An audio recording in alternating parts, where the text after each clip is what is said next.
গতকালকে ঢাকা মেডিকেলের আমরা একটি ঘটনা শুনতে পেয়েছি। ঢাকা মেডিকেলে আমাদের যে ডাক্তার ভাইরা রয়েছে তাদের গায়ে হাত তোলা হয়েছে।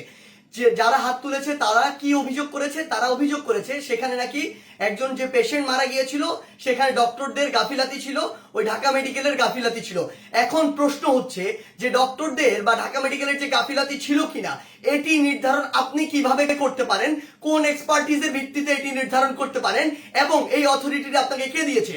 যদি কোনো গাফিলাতি থেকে থাকে, ডক্টরের হোক, প্রশাসনের হোক, কিংবা যে কারো হোক, কিংবা কর্তৃপক্ষের হোক, অবশ্যই তার বিচার হবে। তার বিচার একটি প্রক্রিয়াধীন প্রক্রিয়া হবে, একটি তদন্তের মাধ্যমে হবে। সেই অভিযোগটি আপনি বিএমডিসি তে করতে পারেন কিংবা সেই অভিযোগটি আপনি প্রশাসনের কাছে করতে পারেন। কিন্তু আপনার কি অভিজ্ঞতাটুকু রয়েছে, আপনার কি দক্ষতাটুকু রয়েছে যে একজন ডক্টর তার সাথে গাফিলতি করেছে কিনা সেটি যাচাই করার?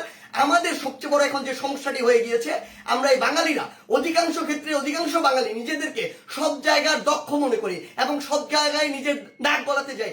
আপনি আমাকে একটি জিনিস বলুন, যে ডাক্তার 5 বছর ধরে এমবিবিএস পাস করলো, 1 বছর ইন্টার করলো, এরপর বছর বছর ধরে বিভিন্ন ডিগ্রি নিল, পড়াশোনা করলো, তিনি একজন পেশেন্টকে যেভাবে ডিল করেন, তিনি পেশেন্টের ভিতরের এবং বাইরের বিষয়গুলো যেভাবে জানেন, যেভাবে ট্রিটমেন্ট করেন, আপনি কিভাবে মনে করেন আপনি সেই পড়াশোনা না করে শুধু বাইরে থেকে দেখে নিজের চোখে যা মনে হলো তা দেখে তাকে একটি নির্দিষ্ট রেজাল্ট দিয়ে দিচ্ছেন, একটি নির্দিষ্ট ব্লেম দিয়ে দিচ্ছেন?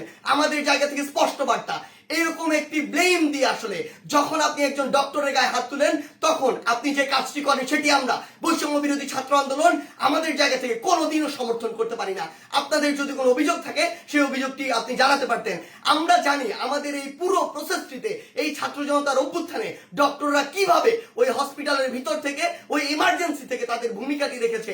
আমরা দেখেছি যখন কিছু সরকারের পাঁচাটা স্পিরিট, ডক্টরদের যে স্পিরিট, সেই স্পিরিটটি যাদের মধ্যে নাই এমন গুটি কয়েক ডক্টর যখন ওই ছাত্র জনতার গণঅভ্যুত্থানে আমাদের আহত ভাইদের চিকিৎসা দিতে বাধা দিচ্ছিল, তখন অধিকাংশ ডক্টর নিজের জায়গা থেকে রিস্ক নিয়ে আমাদের ওই ভাইদেরকে চিকিৎসা দিয়েছিল।